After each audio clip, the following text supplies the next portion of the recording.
Thanks, Zach. Thanks for sitting up close to me, Shay. I appreciate that. I'm going to come up here a little bit. How's everybody doing? Yeah, that's mediocre. I think. Well, it was a good noise. It's not a good volume level, I guess. But I'm not going to make you repeat it because I'm not one of those guys. I won't be that guy. Hey, I hope everybody had a good weekend. They watched the Ohio State game, I assume. Some of you did if you're into football. Yeah, they won, right?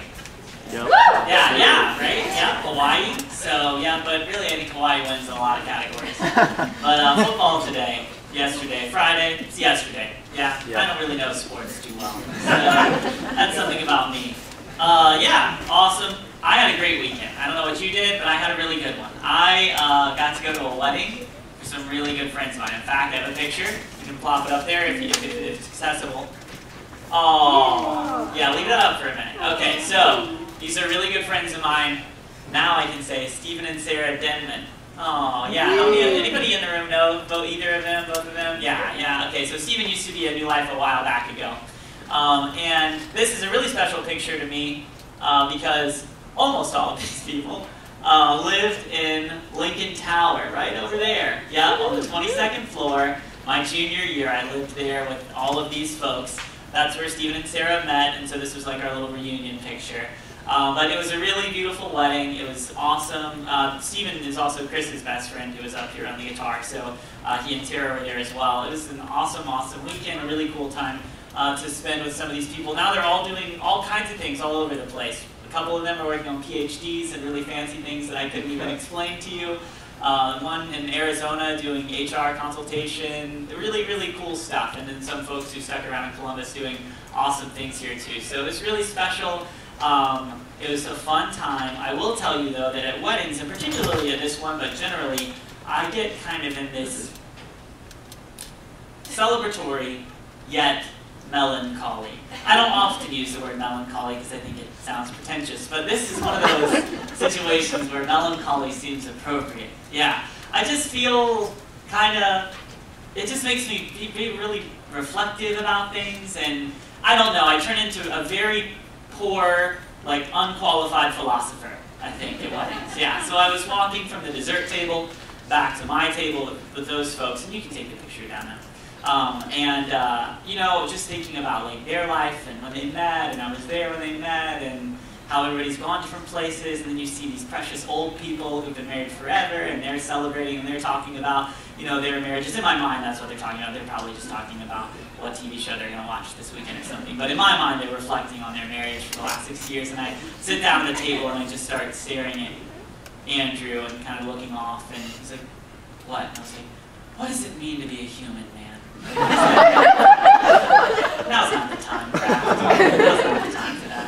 But I just get that way. I think about that. Weddings make me feel that way often. Does anybody get a little something at weddings? Thank you. All right, one lonely hand that's a little embarrassed to raise it all the way up. That's fine. I appreciate it. Thank you. Yeah, but I don't know. Weddings always make me feel that way. It makes me think about that stuff. It's a good time to be thinking about that because we've been going through a very strange book of the Bible for the last few weeks called Ecclesiastes. And if you're unfamiliar, it's just a really interesting book about sort of, in some ways, what it really means to be a human. What it means to have life and to go through life here on this planet Earth. And it's interesting. It's a very ancient book, but it's incredibly relevant. It is very simple in its language. There's not anything you're going to find in there too complex language-wise, but the meanings and the interpretations are extremely complex and difficult. There's lots of debate about what certain things mean in Ecclesiastes. It's very difficult to teach from. In fact, many people say that it is one of the most, maybe the most, difficult book of the Bible to teach from. So naturally, we took that on here at New Life. Yep, so you're welcome. And also, it's just an interesting reflection from, you know, it's written from the perspective of Solomon, the author, King Solomon, kind of the end of his life, reflecting on what is human life really about, what are all these things we run after really about. It's really about human condition. I think. And so there's lots of people that say different things about the human condition. We hear lots of people talk about the human condition. I gave you in your little handout a definition, I think, that I stole from a very rigorous source, dictionary.com. Yeah, don't cite that in your papers. But it said, you know, the positive and negative aspects of existence as a human being. And that's really common. That's a really common definition you're going to find. Most definitions about what people talk about the human condition, they indicate that there's a give and a take, a positive and a negative. So the positive and negative aspects of existence as a human being, and they say especially inevitable events, spur of childhood, adolescence, love, sex, reproduction, aging, and death. But really, what is it that we experience as humans? What are the gives and the takes about being a person? So we're going to look today at a passage in Ecclesiastes 3. So if you have a Bible you want to open up, you definitely can. If not, it'll be on the screen. That's what I'm going to be looking at, so it's okay. No one's going to judge you for that. And we're going to look at a particular passage about time and about being a person. It's a pretty famous passage. In fact, there's a song that we played during, I had Morgan play during the greeting, but you may not have even caught it, by the Birds called Turn, Turn, Turn. Anybody heard of that right now? A little bit. Okay, Morgan, can you just hit us? But maybe go somewhere in the middle, because it takes forever to start up. Now raise your hand if you don't, huh? Same hands, great, awesome. Okay, that's good. Thanks, Morgan. Yeah, so that's the song, but we're going to look at the lyrics together now, okay, which is actually just straight from the Bible. They actually do a pretty good job of translation, in my opinion. So we're going to look at Ecclesiastes 3, and right now I think we're going to just look at the first 8 verses. So let's look at that together. Okay, he says, "There's a season for everything, and a time for every matter under the heavens. A time for giving birth and a time for dying. A time for planting and a time for uprooting what was planted. A time for killing and a time for healing. A time for tearing down and a time for building up. A time for crying and a time for laughing. A time for mourning and a time for dancing. A time for throwing stones and a time for gathering stones. A time for embracing and a time to avoid embraces. A time for searching and a time for losing. A time for keeping and a time for throwing away. A time for tearing and a time for repairing. A time for keeping silent and a time for speaking. A time for loving and a time for hating. A time for war and a time for peace." So that is the passage. Pretty interesting, very lyrical. It's, you know, a lot of people have done covers of that song. You'll find a lot of stuff on YouTube. I'd recommend you take a look at it, and you should be educated about the Birds and good music also. That's the band that's saying it, though I don't mean like the band. So you should look that up too. But I want to kind of break this down and really dig into what it's talking about. Okay, so this poem, the words, like I said, simple words, complex meaning. The words are pretty straightforward. Okay, so we could dive through and talk about every one of these little passages, you know, and say, okay, what does a time for searching mean? Let's have a point about that. And then, okay, well, let's talk about what a time for losing means. So that's your next point. But that would be the most boring sermon you've ever heard. Seriously, like you've ever heard. You might think this is going to be it, but that would be definitely it, all right, I promise. So we don't want to do that. Really, and honestly, there's not a lot of debate about what these words mean or how they've been interpreted throughout time. Every now and then you'll find one. I found one Puritan commentator from the 1600s, John Trapp, who really didn't like a time to dance being in the Bible. He really felt strongly that that was a mistake. Here's a quote. I just am sharing this strictly to make fun of someone who's been dead for 300 years, just so we can be clear. He says about that verse, "Here's nothing for mixed and modest dancings. Where there is dancing, there the devil is. And cannot men be merry unless they have the devil for their playfellow? Dancing saith," yeah, the devil for their playfellow. So if you're merry, that's your playmate, the devil. "Dancing, saith another, is a circle whose center is the devil." But there's a lot of devil in here. "But busily blowing up the fire of lust as in Herod, that old goat." Yeah. So point number 1, don't dance or you're the devil, or at least the devil's playmate. All right. But the most of the time, you don't find a lot of disagreement. And in my personal opinion, 26 years old, I was at a wedding last night. I got my dance on. I think there's nothing wrong with that, all right? I think there is a time to whip and a time to nay-nay. That's my personal opinion, but yeah, I had to throw that in, sorry. But instead of really picking apart each one of the phrases in that passage, because I don't think it'd be super helpful, I think we can focus on the big picture. Okay, this passage tells us a lot of things about what it means to experience life as a human being and I've gathered some thoughts about that I thought might be nice to share. We're going to kind of answer one big question at the beginning, which I wrote down in here, one typed out. What's true about the human condition? This passage has some things about that, okay? So our very first point under what's true about the human condition is that we exist in constant contrasts and tensions. We exist in constant contrast and tensions. Okay, this is really, I think, a big part of the poem that Solomon writes out for us, that we're kind of always bound in and bouncing in between these polar opposites of things. You know, we experience laughing, but we experience crying. We experience dancing, but we experience mourning. We experience happiness, we experience sadness. We experience birth, but then we also experience death. We're kind of in between these great and terrible things constantly. That's just part of what it means to be a human. How many of you have had a really great time sometime in your life? You can think back to a time you're like, that was a really great time. How many of you have had a really terrible time? Yeah, I don't have to think about it too much. I won't pull that on you, okay? But yeah, right? That's just part of it, okay? If you ask the world, anybody who's lived for a little while, those questions, and they would say, yeah, like, have you ever cried? Yeah. Have you ever laughed? Yeah. You know, we go back and forth between these things. We're kind of bouncing in between these different opposites, these contrasts, these tensions. That's just something that we all experience.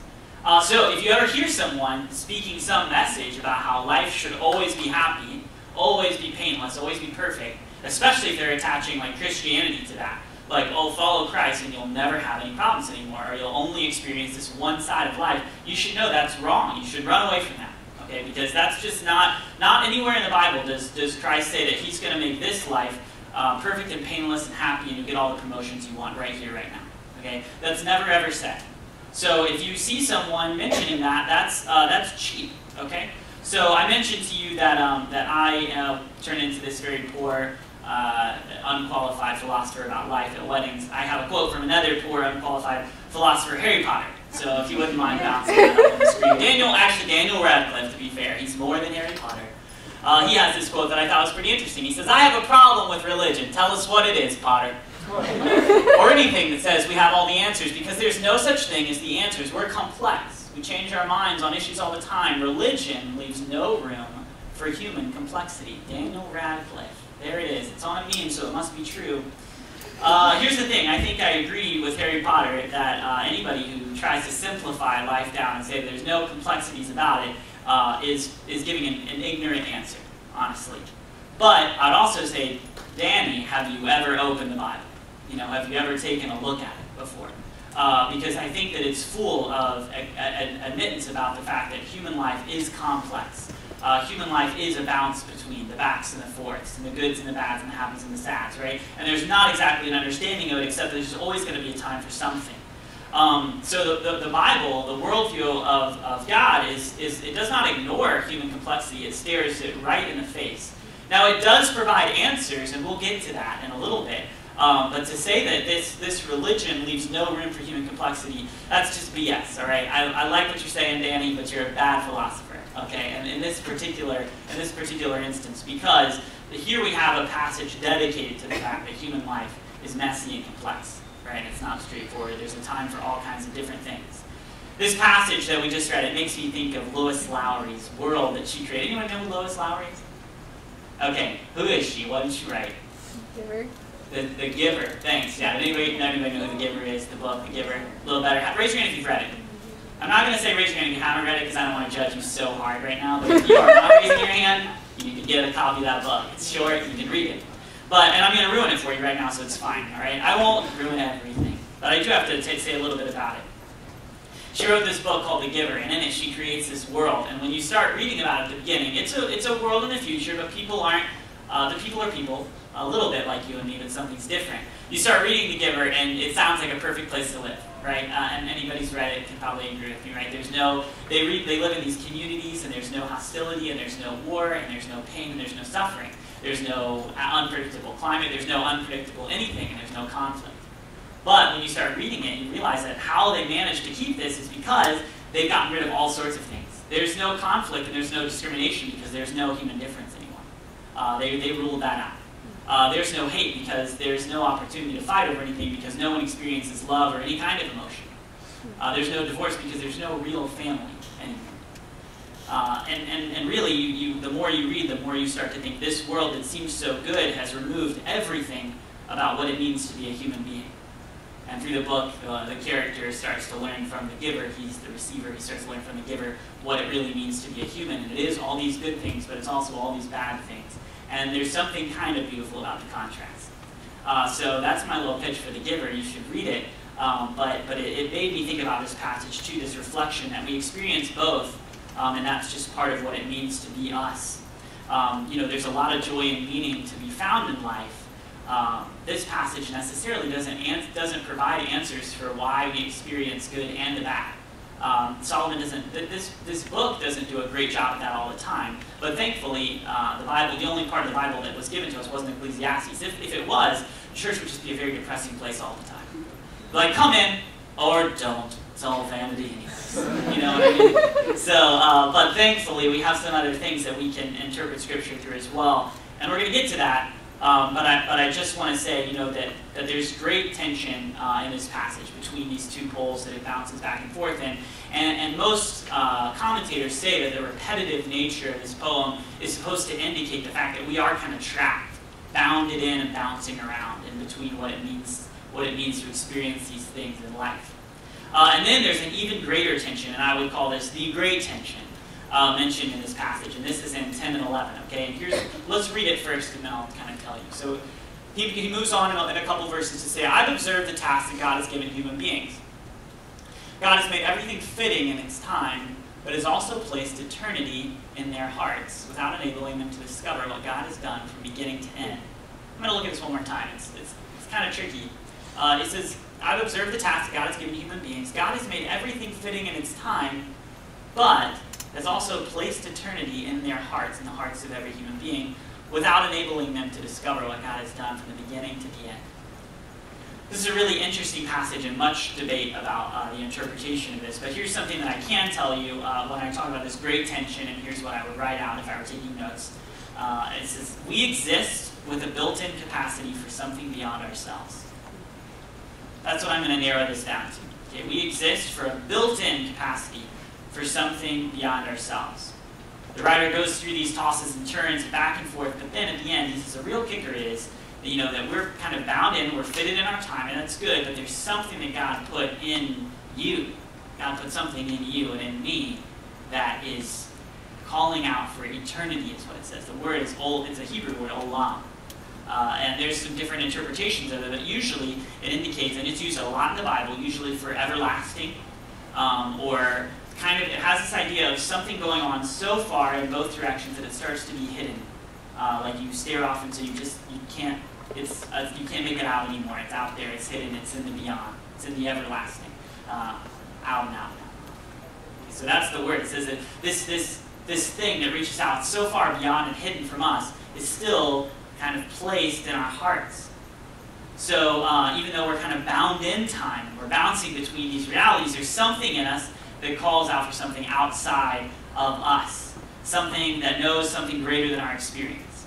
I know that's pretty complex and it's deep, and I don't really mean to stand up here and say that I can definitely interpret for you. Like if Solomon were here, he would say, yeah, what Caleb said, Caleb's got my back. I don't know that that's the case, but I can tell you generally, I think that it's true that there's something in us that calls out for something greater than what we see and experience. I think that's generally something that most human beings experience and could agree on. And we have to figure out what to do with this innate desire to be in touch with something greater than ourselves. I think in a lot of ways it comes out as a search for meaning or purpose or significance in people. That each of us knows that we want to matter, and we want to find a place in the world or something to connect to that means something more than us. There's an author, his name is, he's passed away since, he took his life actually, but his name's David Foster Wallace. I don't know if you've heard of him or not, but he was a genius. And something that he said once is, we're all lonely for something we don't know we're lonely for. He said, we're all lonely for something we don't know we're lonely for. And he wasn't a believer, by the way, also. We're all lonely for something we don't know we're lonely for. How else to explain the curious feeling that goes around feeling like somebody's missing that we've never even met? I think that's such a crazy quote. He says, you know, everybody, it's like we all know that we're missing somebody in our life. We all know that there's someone walking around out there, something out there that we're missing that we've never even known what it is. How else to explain why everyone walks around feeling like something's missing from their life? Now, going back to Harry Potter and Daniel Radcliffe, right? Like I said, Ecclesiastes, the author, he doesn't exactly provide a ton of answers for these phenomena he describes. But the Bible does. And I will say that it does give some answers for life's complexities. Right? So Daniel Radcliffe said, you know, religion ignores human complexities and it also claims to have the answers. You can't claim to have the answers because then you'll ignore human complexity. Now, I think that that is wrong because I think the Bible clearly acknowledges human complexity, but it does also provide some answers and some perspective. So when we look at this contrast to the back and forth in human experience and the great tension that we have, I think the Bible does provide some answers to why do we experience this contrast? Why do we experience this back and forth? And why and how do we resolve this tension in us that seeks out for something greater? So I have some perspectives from a biblical worldview that's in your little bulletin, if that's what we're calling it. And we're going to go through those, okay? So here's just a few points that I think would be worth making known, okay? The first one is that we were created for good, but corrupted by evil. Created for good, but corrupted by evil. This is, you're not going to find this in Ecclesiastes 3 necessarily, but you'll find it throughout the entire Bible, and I think it provides a good explanation of why we have this bouncing back and forth. Okay, so a couple thoughts about this. One, we're created for good. Okay, so all the way back in the narrative of the Bible, I don't know if anybody's familiar with Genesis in here. I know some of you probably are and some of you may not be. But Genesis provides a story for kind of the rationale of why God created people, how he created people, and what for he created people. Okay? And in it, he says that he made people, he made everything around us, he made the world, he made things function the way they are, to be kind of interdependent with one another. And when he made it, he said that it was good, right? He says that we were created specifically, it describes us being created in the image of God. That's what it says about people. That's what it says about you. Yeah, it's pretty crazy, huh? That you were made and formed in the image of God. That somehow something about us has God's imprint in us. Some might say that that's maybe what Solomon means by eternity being placed in our heart. There's something where God reflected himself and he desired for you, for your life, the way that you relate to him and the way that you relate to other people to be a reflection of who God is. Pretty cool, right? There's things about him that are in us. And it says that that's everybody. That everybody was created in the image of God. Sometimes I find Christians out there in the world and when they see some, okay, let me first say this. If you haven't spent a lot of time around non-Christians, maybe you grew up in a church setting and you kind of always had church friends, and maybe OSU is one of the first places where you started to have real friendships with people who aren't Christians. Here's something you're going to find. Can you throw that wedding picture back up? I'm going to spitball this real quick. Here's something you're going to find, okay? Is that some people, there's a lot of the people in this picture know Jesus really well. These two right here, they beam it. I mean, seriously, they really do. But not everybody in that picture knows Jesus, okay? Some of them don't, all right? My buddy in the purple in the middle back there, little Andrew, I love him so much, yeah? He doesn't believe really that God exists at this point at all, okay? Here's something else about Andrew. He's a really good person, all right? Yeah, and what I mean is he's caring, he's kind, he's been a really good friend of mine, okay? There's a couple other people in there. There's a couple girls out there who don't know Jesus. One of them, super bright, super kind, is a way better listener than I could probably hope to be. And I'm just telling you this to say this, okay? Sometimes I think we get it in our minds, or maybe even we were taught, that if a person's a Christian, if a person's not a Christian really, they're just going to kind of be a jerk, all right? And if they're a Christian, they're going to be a nice person. Right now, here's something I want to make known about this, is the Bible does teach that we all were created in God's image, okay? That each one of us has a capacity to love and be good and kind. And so because of that, I don't think that we should necessarily find ourselves being insecure when we find someone that doesn't know Jesus being a nice person.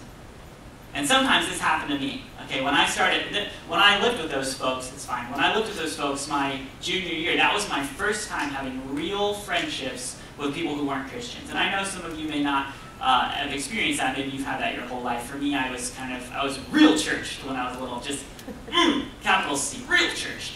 So these were some of the first people that were actually in my life. And I was shocked to find out, and insecure to find out that they had capacities for being a good friend, you know, for loving me, you know, and for doing nice things for me.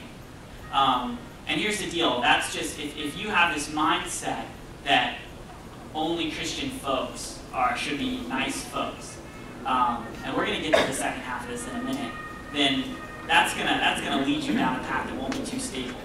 Because the truth is, God has put some beautiful things in every person. Okay, each one of us are still created in His image. Each one of us are really loved by Him. So, you know, we shouldn't, I think that we have a higher standard for living, and we have Christ in us. So certainly, I'm not saying you shouldn't be able to see any difference between a believer and a non-believer, but I am saying that it's okay to find good things in people. All right, I think that's just a general thing that you can take to the bank. Okay, so the world and everything in it was created for good. And so we have things like birth, and we have laughter, and we have joy, and we have happiness, and we have a time for embracing. Right? Because the world and everything in it was created for good. The other side of the coin. Okay? And by the way, if I stopped right there and that's all I said, I would be a heretic. Okay, so I need to explain that too. All right. So I have a friend, he's a very, very good friend of mine, and he's been involved in some kind of youth ministry capacity. We have some different beliefs about how to interpret the Bible, for sure. I mean, very, very different beliefs. And so, you know, when I was talking to him about, we both kind of did this thing at OSU where we did sort of this wellness coaching for students, and we were talking about the Bible and how that affects the way that we think about human stuff, right? And he was saying to me, you know, Caleb, to me, and I do love this guy, he's a great guy. He said, to me, I think everything comes down to Genesis 2. And I said, okay. He said, yeah, God made people, he looked at them, he said, they're good. That's it. To me, they're good, and that's the end of the story. You know, so we should realize you're good, I'm good, they're good, everybody's good, they'll have their different definitions of how they live out good in the world, but that's the center.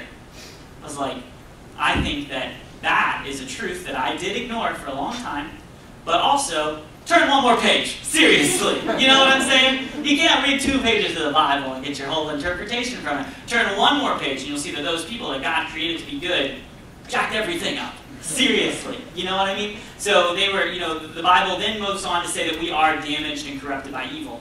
What that looks like is we are made to be in this really, really good relationship with Him, where we kind of submitted to His authority, and life worked really well that way. But He gave human beings, I think, a special ability to be able to make decisions and to be able to kind of function and operationalize themselves in our world. And here's what happened, is they chose to rebel against God and say, nah, instead of us doing your thing, I think we'll do our thing. So that happens very next chapter of what my friend says the Bible's all about. The very next chapter. And from that page on, you're going to see humanity just start to unravel. All right? And it takes one generation for a murder case to appear between 2 brothers. Right? And it gets worse. It gets worse. Right? So the Bible doesn't present this fluffy, flowery image of everybody being good either. Because another thing that it says is everybody is damaged by evil. Okay? Everybody has that corruption in them. And this is clearly explained throughout all of Scripture. Each of us is affected by living in a broken world. You can probably right now think of a time that you've been affected by human brokenness. Probably right now. Whether that means that somebody, got sick and you lost them, whether that means that somebody broke up in your family that maybe shouldn't have, whether that means that somebody was in kind of an abusive situation, or maybe they were in an addicted situation. I've experienced, I think, something in each one of those categories before I was 18. So it's, I think I understand that, like, we experience human brokenness, but here's another thing the Bible's pretty clear about, is that we also each contribute to it. Okay, we're not solely victims in the human story, we're victims and perpetrators. Right? So each one of us kind of has our own rebellion story with God. Each one of us have walked from Him. Each one of us have chosen to live our own life. And that's kind of how this back and forth happens. So yes, we live in a world created for good, but we also live in a world corrupted by evil. And so we see things like a time to die. And we see things like a time to mourn. We see things like a time to weep, and a time to tear down, and a time for war. And it's this greater reality, I think, about human existence, that we're made for good, but damaged by evil, that leads to us being bound in and bouncing around in this back and forth that we see in Ecclesiastes 3. So, is there something that we can do about this tension? And what about the great tension of having this humanity in our hearts but being fixed to live and die? Having this eternity in our hearts, being fixed to live and die. And the Bible goes on to have an answer that does not ignore human complexity, stares it in the face, and provides a solution. And here's what I would call the great resolve. Yeah. So when I think about tensions, I think, musical tensions, when you play two notes that don't really belong to each other, and then you're like dying until finally it evens out. I was a trombone player, so it would have glissandoed right into where you wanted it to be, Got me? Yep. So the great resolve, ready for it? Here's what I would say it is: Christ and his kingdom.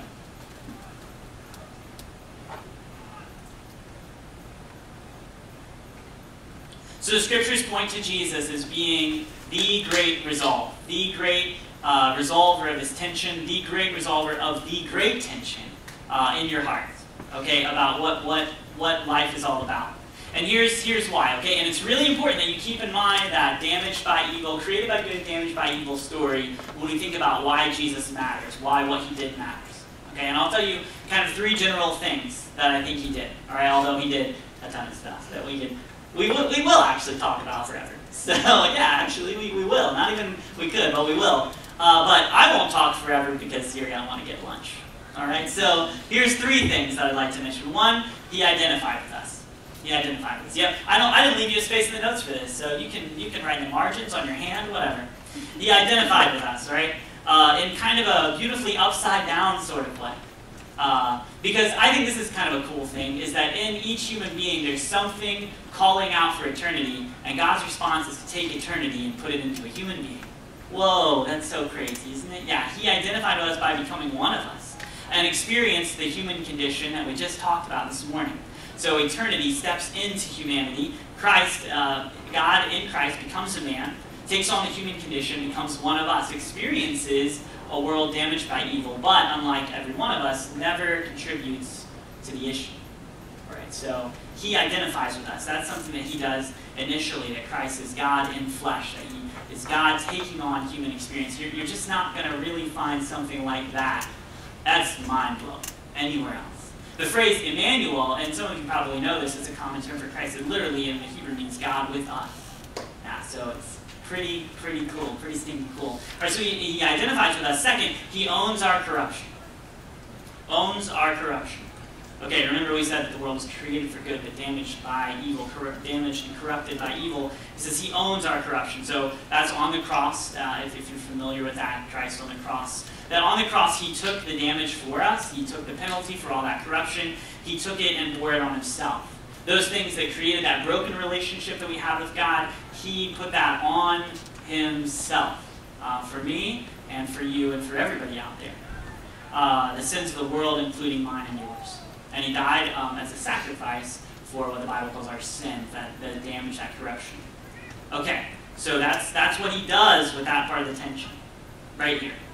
And then lastly, and this is super important, he overcame forever. So he dies as a sacrifice for our sin, but, if you're familiar with Easter, that's just not the end of the story. So, it goes that the death couldn't beat him, and the grave couldn't hold him. And so he rose, proving that he had the power over death, evil, corruption. And he began kind of this new mission on earth, this what we refer to as the kingdom of God, of restoring things. And I think we'll see, I think in the Bible points to the church, us, people who put their faith in that, as having a part right now in restoring that. And then one day, maybe not too far from now, he'll bring in like a final resolve of that tension. So I think we're kind of in a place where that note's starting to slide down. It's not really there, but we get to play a role in kind of back glissando, if you will, which is pretty neat. Okay. So I think that this view that the Bible offers is a great way to understand the complexities that Solomon talks about in Ecclesiastes 3. And I'll tell you that I think that this particular view of how the world works, of us being, created for good, damaged by evil, but in Christ finding some kind of resolve for that, has really helped me figure out how to handle my faith. And I'm not going to go much further on this, but off the top of my head, I just want to say, like, it's not going to be an easy time to be a Christian. I look at you folks and me too. We're young. Yeah, I'll own it. I'm young. I'm young. Dang it. Yeah, I'm still in my mid to late, but we'll call it mid-20s. I don't even mean this because of current events. I don't mean that. Okay, I mean this just because the way that the way that Christianity's role in our culture is changing, the way that the culture is changing in its ideas of what truth is and what matters, and the idol of autonomy, of personal autonomy, that I think has risen up. I think it's going to be a difficult time to be a Christian. And maybe there was a time not long ago, and maybe there's a time even in your life where it would have been pretty easy to have very simplistic views about, I'm a Christian because I grew up a Christian, I go to church because I went to church, and that's it. For me, it was like my dad was a pastor, so I got this, But I'll tell you that's just not going to make it. And so I would encourage you to really wrestle with this belief, what does Christ and his work mean to you in your life? How does thinking about the world through the lens of the gospel, through understanding that we're made for good, corrupted by evil, but saved by Christ, how does that change the way that you interact in the world? Because that belief gave me a different way of existing. It freed me up to love people without being insecure, which was such a hard lesson for me to learn at your age, honestly. Many of your ages out there, because I just felt like I had to be better than everybody else to be okay with God, and that's so opposite of what this says. So I really do encourage you to wrestle with that, and I just have a couple questions to ask you, which you will not respond to me out loud, but you should respond, okay, in some way, shape, or form. All right, here's one. How does this gospel shape your view of humanity and your interactions with the people around you? How does the gospel that we just talked about shape your view of humanity and your interactions with the people around you? John Wolford is an artist who speaks a lot about how this story of Christ has changed the way he thinks about art. And he said, redemption in Christ should give the artistically gifted not only a new orientation and sense of purpose, but also a new vision of reality, seeing the world through the eyes of faith, looking at the human condition through the eyes of Christ. The gospel provides us with a really awesome way to think about people. So how is that shaping for you? And then how can you represent the reality of Christ in your life this week around people experiencing the human condition? How can you represent the reality of Christ in your life this week? All right. Okay, hey, thanks for letting me talk to you guys this morning about a pretty tricky passage, and I appreciate your attentiveness. All right, I'm going to pray, then I think we're going to have some music, announcements, and then people are going to eat, so don't peace out. You should eat with us. Yes, it'll be fun and delicious. All right.